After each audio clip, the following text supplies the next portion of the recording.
and a warm welcome to Sai. And we are really excited that SBG is doing a wonderful job in arranging, organizing this sort of talk, and all the talks went off well. I believe the students must have taken it very seriously. And in my view, in this new normal, this Alumni Connect is absolutely essential because they are basically the oxygen source for the students.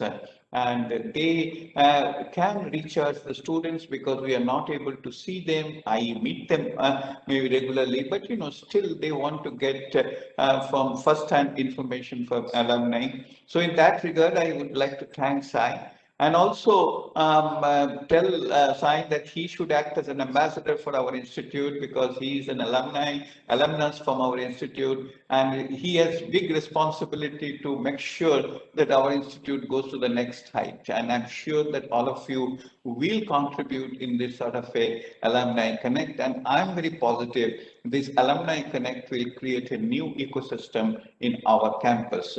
So I wish that this is not, it doesn't end only with this today's lecture sign. I want a long-term association. I want a good suggestion from you and the comments and certain amount of futuristic plan so that we can keep all this in our mind when we try to make our institute we're having with the new programs and things like that. So without any delay, again I thank Sai, and let us hope that I can have a chat with him sometime, somewhere. And all the best, Sai. Please, the floor is yours. Perhaps SBG you can take over because otherwise, the students will get a little depressed. Continue.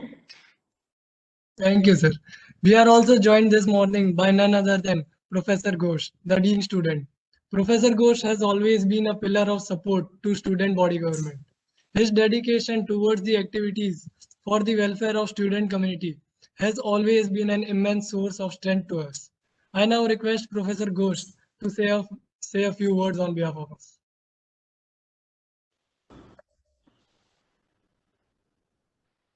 Welcome, Sai. This is Professor Ghosh here, and you are the fifth one in this lecture series. We have started sometime in September. I would say this is a very successful experiment we have done. The first one was Mayank, and now you are the fifth one, and hopefully, probably this time, yours will be the last one in this semester, because after this exam and all those things are coming, so students will be busy in their own business. So, and then there will be break of the semester. So hopefully we'll start again on the next semester. But I would say my personal experience is this: it's wonderful to connect with all of you, because you are all seen as a icon of this institute, and they are looking basically towards all of you for a guidance, for mentoring, and we have in fact a bigger plan. We are beyond this lecture series. We want to get you for mentorship. We want to get you for some kind of a academic engagement in due course of time. So I would invite your suggestions towards that. If it is possible, then please tell us how we can proceed. Already there is one alumni who is offering some kind of a project with our students, and we want more and more alumni to come forward to offer projects. This will probably not only enrich the engagement, but also add value to the academic field if students are interested. So again, welcome you, and then please go ahead. Thank you, Kanish. Thank you, sir. To take ahead the alumni lecture series, today we have a very special guest with us, Mr. Sai Teja Pedanti. He is a senior research scientist in Privacy Research Group at Google. He finished his bachelor in Information and Communication Technology with a gold medal from DAIICT in 2009, and then completed his PhD in Computer Science at the New York University School of Engineering in 2014. His primary research focus is on applying data analysis and machine learning techniques to help evaluate and improve privacy technologies and solutions. His research interests also extend to designing and implementing cloud, network, and system security solutions. So let's begin with it. The stage is all yours, sir. You can present. Thank you. Yeah, thanks for the warm welcome. And I would say it's my pleasure to join with DICT again and talk to current professors and current students. I really like this alumni lecture series initiative because I think this was something that we were missing when we started at DICT, and I feel like it would have helped us a lot, like if we had heard from our alumni at that time. And I'd be happy to share my experience in this presentation, share a bit about my background, my experiences while at DICT. And currently my focus is on the security and privacy domain. So I'll be giving you a high level overview of what are all the different facets of this topic, and just to give you an overview of what is it that is out there that you can explore, and if this is something that interests you. So okay, let me begin with the talk. So about me, I'll give a brief introduction about me, share my experiences while at DICT and my experience while doing my PhD at New York University. And then we'll dive into the topic, and I'll have some time at the end for you to ask me any questions that you may have. So a little bit about me, I studied at DICT during the period of 2005 to 2009. At the time, we had this ICT branch, and I was pursuing bachelor's in that branch. And from the third year onwards, I chose a lot of computer science specific electives. So my focus, I would say, would be computer science during bachelor's. And after I finished my BTech in 2009, I directly joined New York University in their PhD program in the computer science group. And I graduated with a PhD in 2014. And since then, I've been working at Google as a researcher in the applied privacy research group there.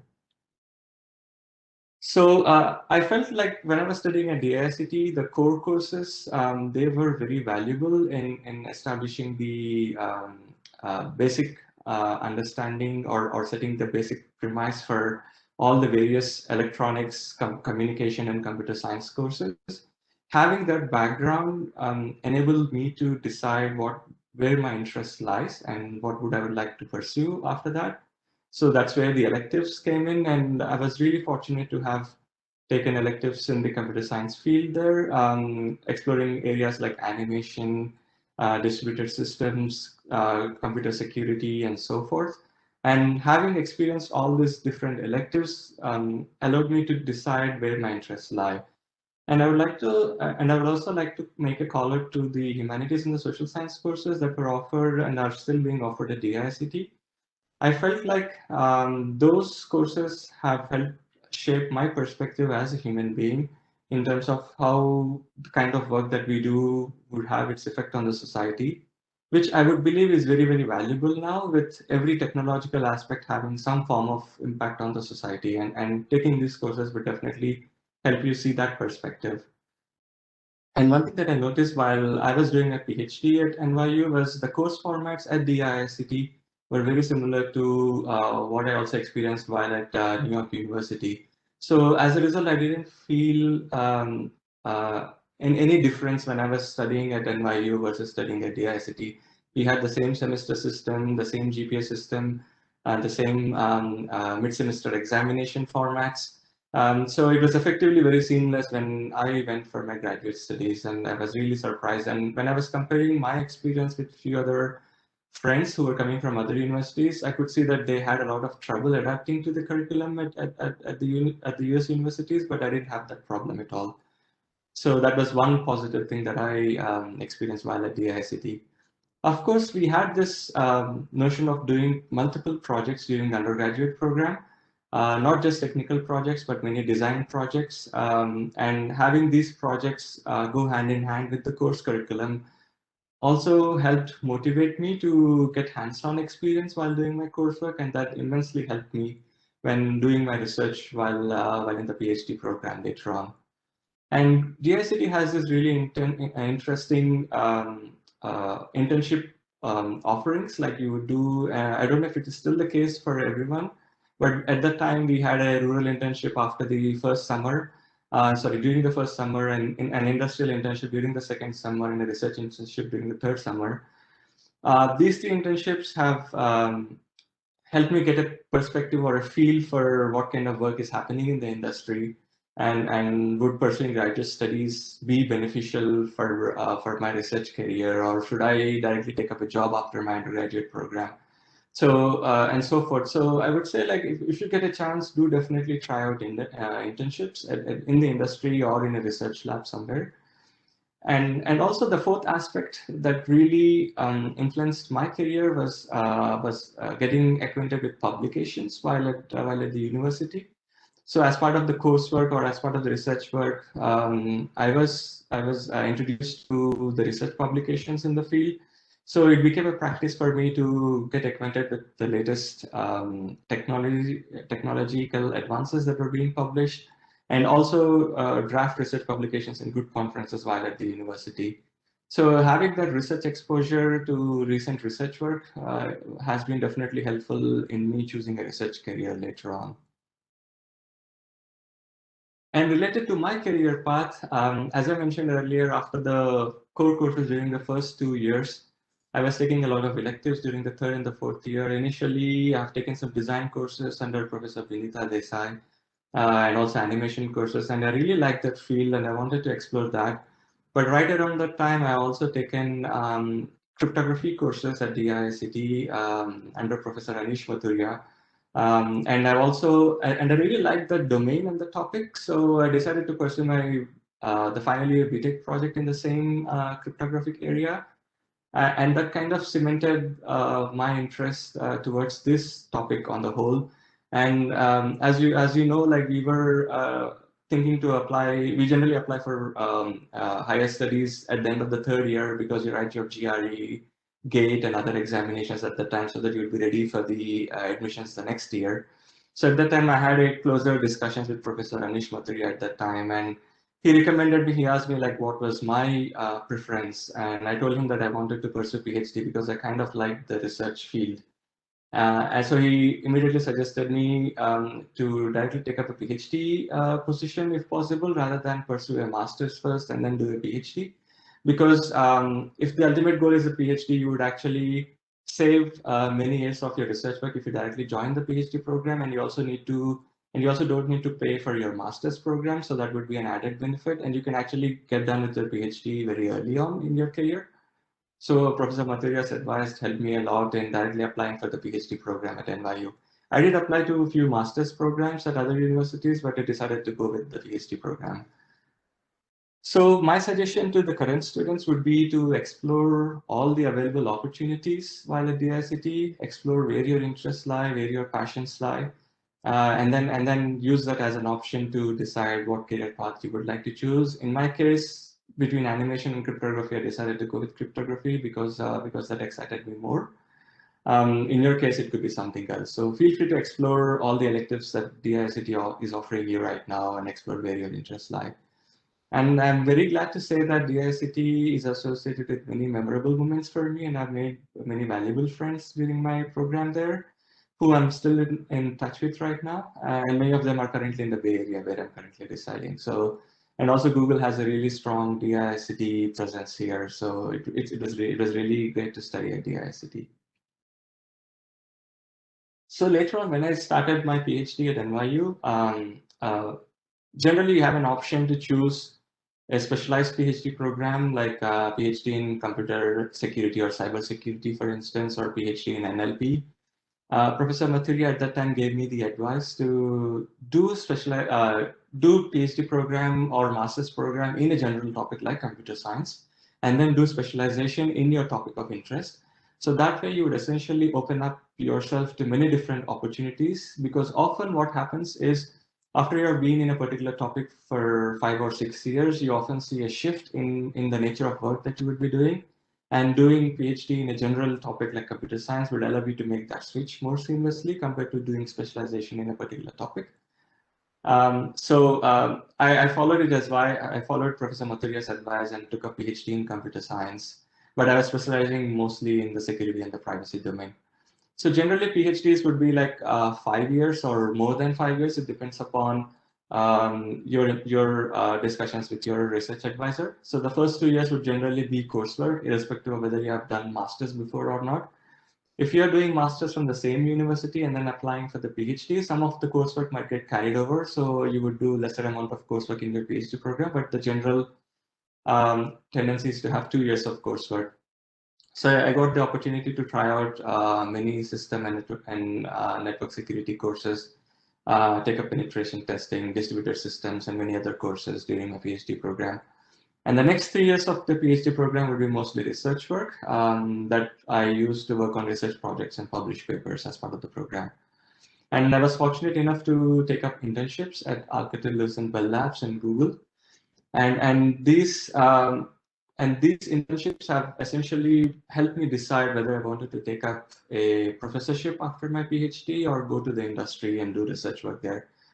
Generally, there are different types of advantages if you decide to become a professor versus if you go to the industry. In my case, I was afraid that I might be working on made-up problems if I go become a faculty. So that's why I chose industry where I might get a chance to work on practical real-world problems. And between experiencing in a pure research lab like Bell Labs versus an industry-focused research lab like Google, I was able to see that Google was like a place where I would get a chance to work on research and also convert it into practical and user-facing products. So that had been my motivation to later join Google. So I would say that these internships have helped me understand how the industry is outside and pick my career path. As I mentioned, like these internships are generally very helpful. Of course, the obvious advantages would be to strengthen your profile, you would get higher salaries and etc. But there are many other advantages to these internships. These I would see them more like a test trial of how a new line of work might be. Let's say you aren't sure whether you wanted to be a UX designer, for instance, or a user interface designer or a front-end engineer, for instance, and you wanted to test trial that line of activity. So you would do an internship, see how you like that kind of work, and if that is something that would interest you. So internships are a good way to test trial new domains or new avenues. And you also get to explore your interests, and something might interest you now, but once you start doing actual day-to-day work, that interest might not persist. So it would be a really good way to test trial that a new topic or area of interest that you have. And you'll also get more visibility into what would it be like working for a company and how its culture is, and whether that is something that aligns with your interests or with your preferences. So do many internships if possible during your undergrad or during a master's program. That would essentially open up many opportunities or many windows for you later on in your life. And I know that many students have this question of whether they should go for higher studies or whether they should take up a job after your program is done. I would say it's more of a personal choice for you. There are advantages for both. But if you do plan to pursue higher studies, my advice to you would be to take up higher studies as soon as your BTech is done, because that way you would essentially save some years of your career, in the sense like you would be able to establish more quickly into the line of work that you would want to do later on. And there would be no difference in the salary based on my experience. Like PhD would generally be 5 years, and after your PhD, you would join at a particular level in a company, and that would essentially be same as master's plus 3 years of experience in terms of salary. So don't go with choosing whether you want to do master's or PhD depending upon how much salary you want to earn, but more on what kind of work you want to do after your studies are done. PhD would open up door to many research types of jobs later on, which you might not get to do if you just have a master's degree. So the line of work should essentially desire whether you want to do a master's or a PhD later on. And also, I would say that PhD, because of the long period of 5 years, you need to have a lot of resilience, in the sense that while you're doing your PhD, you will start seeing your friends or classmates start working and earning a lot of money, where you're still, as a PhD student, earning very meager salary. And you would be slogging in over the weekends and during the summertime working on your research work, while you'll be seeing your friends who are actually working enjoy their weekends and so forth. So you need a lot of resilience. You actually need a lot of patience and interest in the topic that you want to pursue. So take a PhD only when you're really interested in the topic and you want to do research work in that field. So that would be my advice to you in terms of choosing between master's and the PhD program. So let me dive into the main topic of this presentation about security and privacy. And feel free to stop me if you have any questions in between. I would like this to be more of an interactive session. And I would like to give you a high-level overview of what these topics are, introduce you to all the different facets or different fields in this domain. So it might be a bit overwhelming, but bear with me because I just want to show you the broad spectrum of things that are possible in this domain and open up your perspectives towards these topics so that you can see which topic interests you more and what would you like to do later on. I won't be getting into any additional detail about these topics, but just to give you a high-level picture of what is out there. So in terms of definitions, let me say this, like I know that many people might be seeing these topics for the first time. When you talk about something like computer security or cyber security, it would essentially deal with protecting computer systems or networks. When you talk about privacy, it is essentially making sure that the data would be shared only for its intended purpose and only with the intended recipients. So that would be the high-level definitions.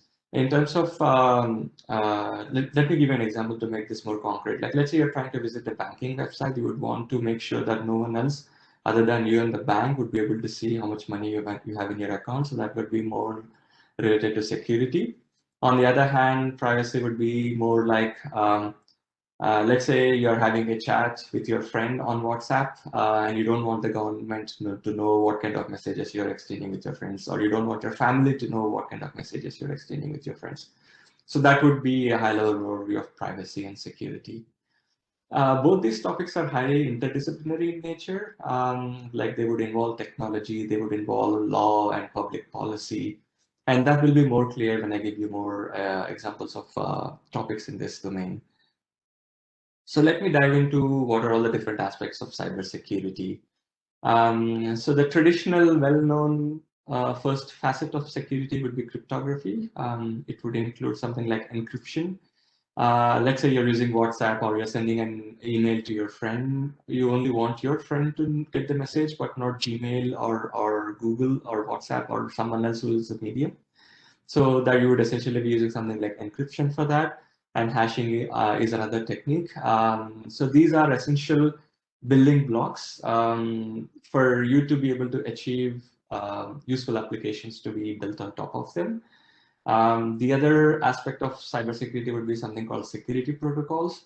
Let's say, for instance, you're SSHing into your own machine in the lab from your personal computer, and you would want to share some commands, but you don't want the network channel to be hacked by someone and taken over your account. So you would have a security protocol in place so that the lab machine would know that your personal machine is the one that is communicating with it. And similarly, you have the confidence that you are communicating with the official lab server itself, but not some other machine in Russia, for instance. So SSH and TLS would be these types of security protocols. So generally, these two topics, like cryptography and security protocols, they are very theoretical in nature. You would be learning a lot of math and understanding what kind of building blocks that are out there that you can piece them together to get this added functionality. These techniques are generally used in something like password managers when you're visiting your banks, or when you're using something like a VPN service, for instance, and so forth. While I was at DICT, I was able to take relevant coursework about these topics. I took the course of Introduction to Cryptography and Security Protocols, and I took a brief look at the current course curriculum on the DICT website, and I still saw these courses. So if you're interested in these areas, I would recommend you to take these courses, because those are essential building blocks if you want to pursue more research work or job in this particular domain. The other aspects of security would be something called network security. So let's say you're at a company and the company has many machines, and the company would like to protect itself from hackers and other competitive companies, for instance. So you need to have something like a firewall, you need to have this distributed denial of service protection, and so forth. So this network security topic essentially deals with how do you safeguard your network infrastructure from attacks and so forth. So it would be more related to computer networking, I would say. The next aspect of security would be something called application security. Like let's say you're trying to build an application in Java or C++. It would be a web application, for instance, where users could log in and say they could see their health activity, for instance. And you don't want someone to hack into your application and steal users' health data. So you would need to have application security inbuilt into your web application. For instance, it could be protection against attacks like buffer overflow, having secure authentication mechanisms, making sure that the software that you're using, say, PHP server that you're running won't have any vulnerabilities that people can hack into and so forth. So application security domain would essentially deal with mechanisms to protect your application as a whole from adversarial attacks. Both these topics, they require knowledge in coding and knowledge in specific areas like networking in the first case of network security, or application development in the case of application security. So as I mentioned earlier, these are interdisciplinary in nature. So you need both coding and networking experience, or coding and application development experience per se. The next aspect of security, like let's say you're interested in hardware or chip design, for instance. And lately, even if you're working at a company like Intel, you need to have some form of security in the hardware, where, for instance, Intel might design the chipsets in one location, but the fabrication of the chip might happen in China or in some other country. What would be the guarantee that the design that you sent won't be tweaked by the fabrication facility? And what would be the guarantee that the chipset that you are getting back is the one that you have designed and there is no harmful malware residing on the chipset? So there are supply chain security mechanisms that have been proposed. And even when let's say you're a company like Google who is using Intel's hardware, and you want to make sure that the code that you're running has been verified in a sense. So how would you ensure that trust? Well, some of these chipsets have something called as trusted execution environments. So how do these get integrated with the chipsets and so forth? So that topic is essentially called hardware security.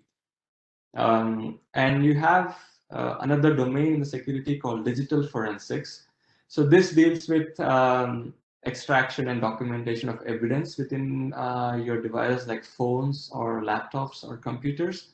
Like let's say, for instance, let's say you have a company and then one of your employees is stealing your company data. How would you actually go about and prove that this person has stolen the company data? So they could have copied something and then deleted it from their phone. And the absence of something, when you connect the phone or take a dump of their phone and see the file history, doesn't imply that the person hasn't done anything wrong. There are mechanisms to reconstruct what the device has done in the past and make sure that you get the necessary evidence to show that the person has stolen your company proprietary information. So all of these topics deal with digital forensics, and this is like a currently hot topic in security systems that are built for governments at this, especially. So if you want to work on these topics, you would need knowledge in specialized domains. Like in the case of hardware security, you need to know a lot about VLSI and chip design and embedded systems. In the case of digital forensics, you would need to know what kind of tools that are out there that you can use to scrape hardware, like network storage systems, for instance, and then reconstruct the pieces together. So you would need this specialized knowledge in those topics.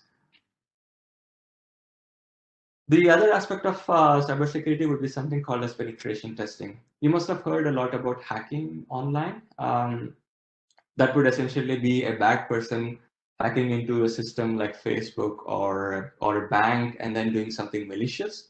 But the other side of that coin is called penetration testing, where companies would ask a specialist to come and officially try breaking into their system. So these penetration testers, they essentially perform cyber attacks against the companies or their own IT systems, and they have been employed to do that. Like it could be through any possible option. So there are no limitations in terms of what techniques you can use to break into the system. You could use phishing attacks, which could be something like tricking a current employee to share their password with you, or get them to do some job for you without them knowing that they're doing the job for you, or actually performing vulnerability exploitation, where you try to exploit a bug in a system that or in a tool that the company is using, and then enter into that company's network and then mess with the company network systems and so forth. So this is a really hot topic. If you're interested in hacking, or if you're interested in doing something very exciting, I would recommend penetration testing as a topic for you. As you already know, so the next topic would be adversarial machine learning or security of machine learning, I would say. As you must have known, machine learning is prevalent everywhere these days. Many companies are using it to automate their systems, and as a result, they are getting vulnerable to many security attacks. You must have seen these self-driving cars and many self-driving technologies that are out there. And there have been many attacks that are proposed to trick systems to make wrong decisions, which might actually cause a lot of human damage or property damage. So to give you an example, there are many malware detection systems. Like, let's say you might be using antivirus on your system. They underneath use a machine learning model to detect, okay, this exe file is malware or this exe file is safe. And many malware developers or spam developers, what they essentially do is they try to trick these antivirus systems into classifying their exe file as safe.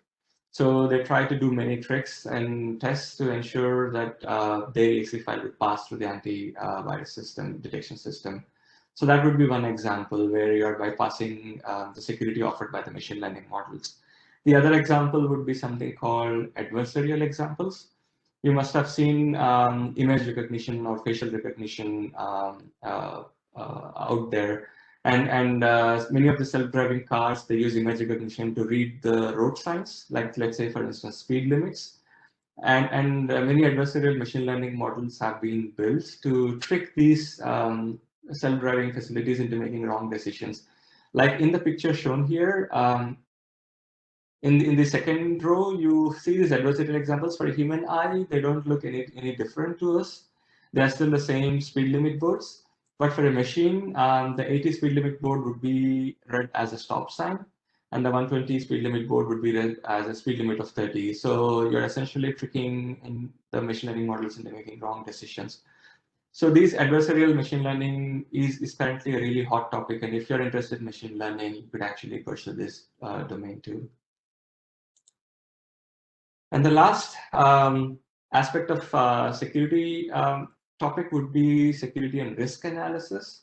This combines both technological and risk assessment methodologies.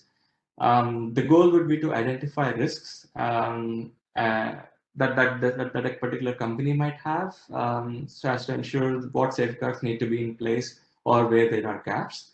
This would essentially be done by, let's say, if you're a company's network administrator, you need to know what are all the different ways in which people can hack into your system.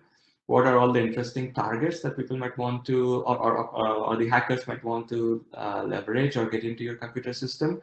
And what would be the damage if they get access to this? So you need to know what are the threats, what are the assets, and what vulnerabilities or entryways are there for people to come into your system.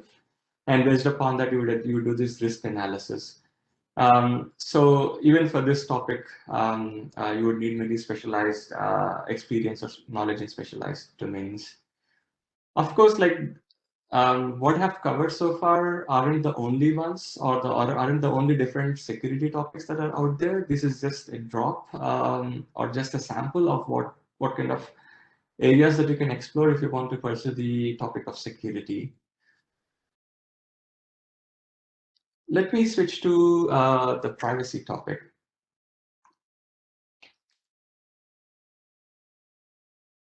You must have seen a lot of press articles related to privacy so far. Like it could be about India asking WhatsApp to withdraw their new privacy policy because they had a statement within the privacy policy that your messages could be used or read by Facebook, for instance. So there are some privacy concerns there. There are cases where potential employees are being watched by the companies. All the social activities being monitored. Like let's say you posted something on Facebook about your political preferences, and the company might not want to hire you because of what you have stated on Facebook, for instance. So things like this have been happening where your personal privacy was being breached to make your employment decisions. The COVID-19 contact tracing app had been leaking patient locations and whether they had been infected by the COVID virus, for instance. There have been cases where teachers or faculty in certain schools and universities had been monitoring students' tweets and using their tweets to influence their decision of what GPA to give the students. And burglars or thieves have been seeing or noticing your Twitter and Facebook posts to know when you're out of your home so that they can come in and rob your property and so forth. So there has been a lot of press attention these days. I would say in the last at least decade or so, privacy has been growing in popularity because of the vast amount of data that is being collected by companies and the amount of information that they can garner from the data. To give you an example, you might be visiting certain websites, and based upon your website visiting patterns, someone might know if you have a health condition, like let's say diabetes, for instance, or you might be messaging your friends about a movie that you want to watch and when you would like to go, and that could be an information that someone can use to cause physical harm to you. So these things could be happening, and as a result, with the ease at which these things can happen, there has been a lot of growing interest in the privacy topic. Of course, there are many solutions being proposed to the privacy problem. Some of them are technical, some of them are non-technical. Like in the case of WhatsApp privacy policy change, India is taking a policy or a regulation option right now. There could also be many legal regulations that could be proposed. But on the other hand, there are also technical solutions being proposed. Of course, these technical solutions could be based upon the type of data that you're trying to protect. If it is your location information versus your health information, different solutions need to be provided. And also, what would be who can you trust in this space? Would it be a service provider like your search engine, or your navigation engine like Google Maps or something? Would it be your friends or peers other than the service provider whom you can trust? Or would it be your only device like your phone or laptop that you want to trust but not anyone else? So depending upon your trust preference, different technical solutions are necessary. Let me give you a couple of facets of privacy too. Anonymity would be one topic where let's say you have a database of student health information, for instance.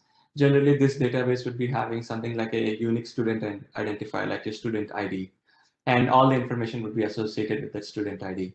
So that database would be initially called as identifiable. That's the red box here.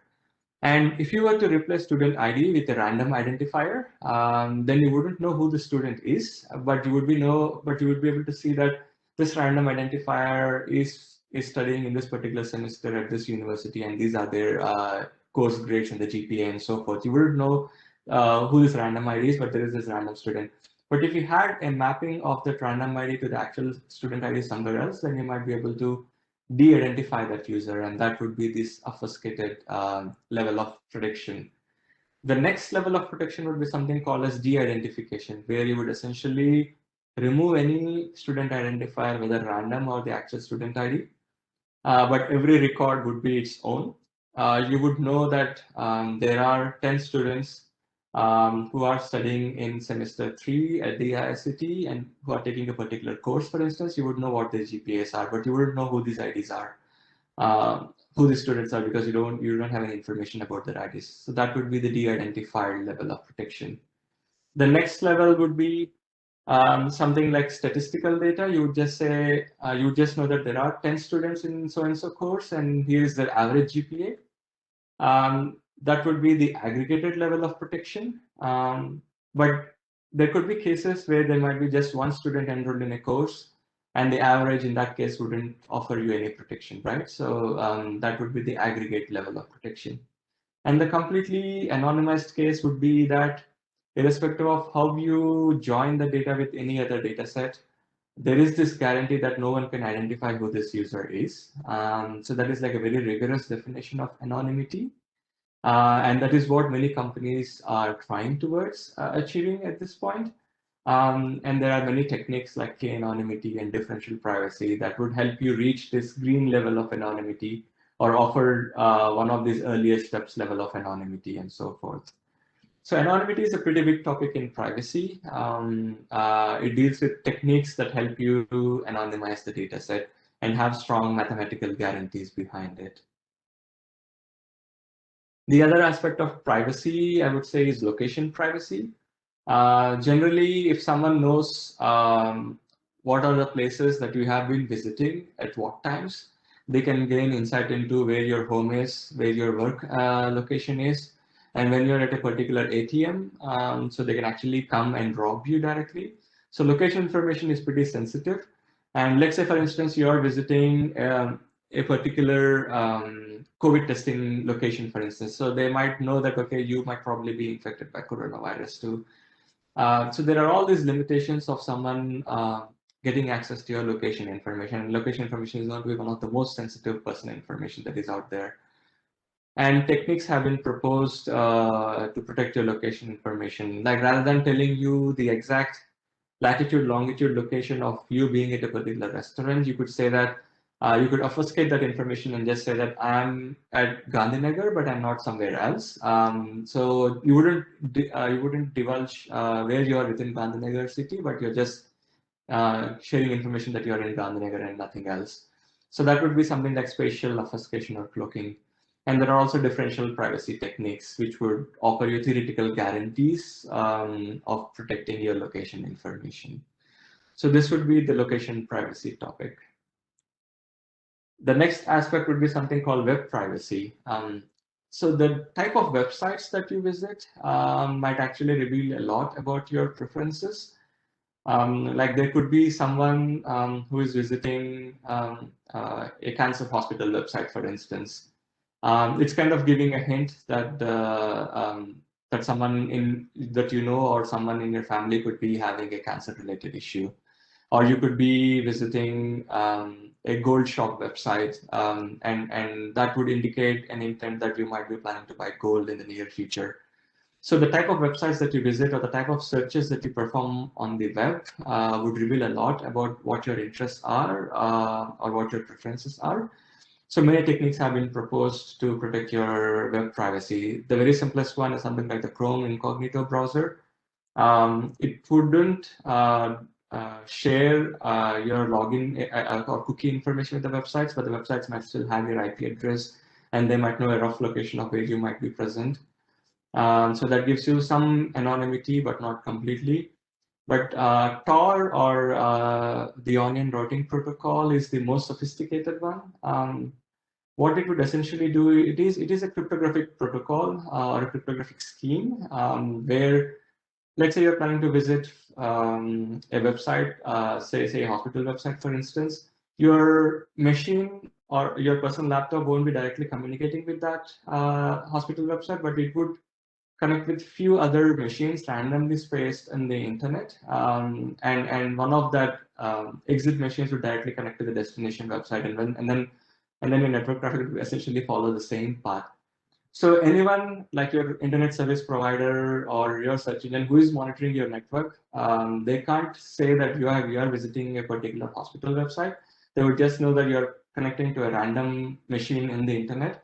And no one else other than you or the destination or anyone in between would know that you are actually visiting the particular website.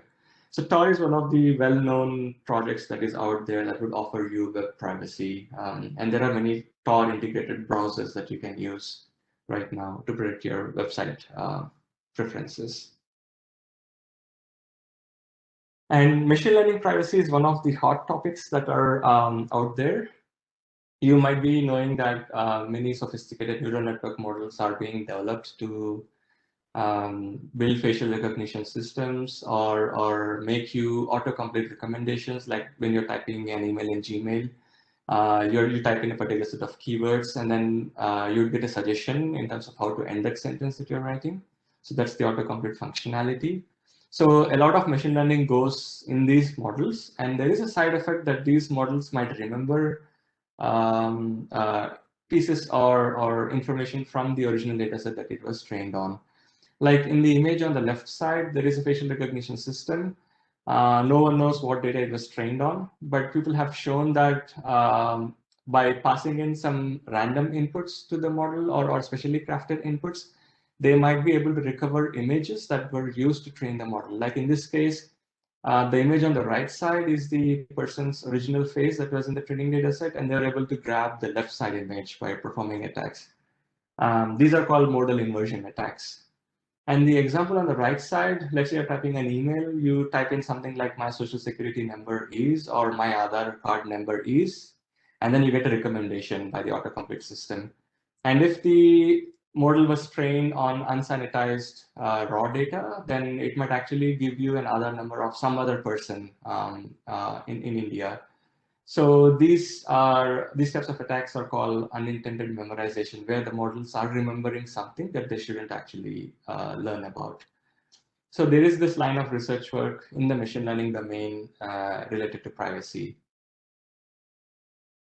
On the other hand, you also have techniques like federated learning. Like the traditional approach of training a machine learning model would be you would send all of your data to a cloud machine, and that would train the machine learning model, which would be an autocomplete system or a facial recognition system. But the problem in those systems is you're passing all of your sensitive data to the cloud. Like let's say if you're a hospital and you have a lot of sensitive health data, and we are trying to detect who has cancer using a machine learning model, but it would be very sensitive for you to pass on all of your patients' health records to a cloud service. So there have been techniques that are proposed where the actual computation would happen locally on your machines, not on the cloud, but the cloud would play some role in the whole process. That's called federated learning.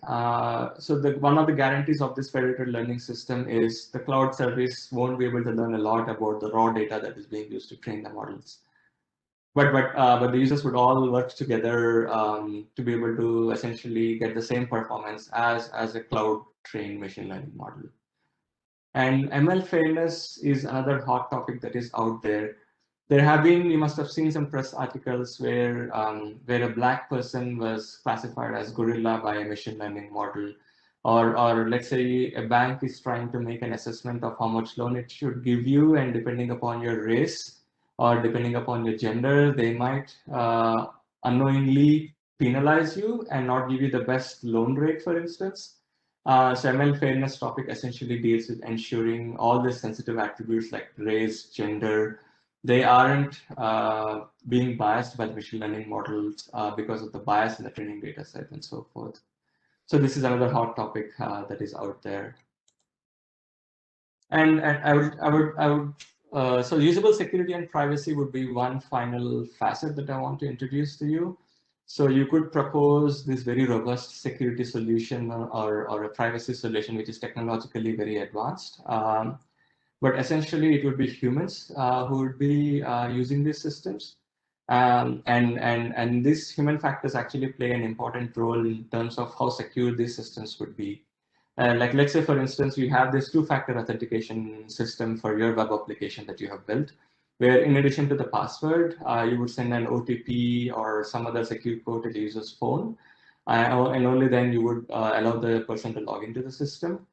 But if the user is essentially sharing his phone device with his family, or has written his password on a sticky note and then attached to his laptop, your two-factor authentication won't be very helpful in safeguarding the user's account, because someone in the house might be able to log into the user's bank account, for instance. So irrespective of how technologically strong your solutions are, you also need to factor in the human aspects of it. And the usable security and privacy domain essentially deals with it. It's called human factor I think the field is called HCI, Human Computation, something I forgot what I stands for there, but it's the HCI topic or the HCI domain that deals with this usable security and privacy. So these are all the different aspects of security and privacy that you can focus on, see which aspect interests you, and try to take the relevant coursework.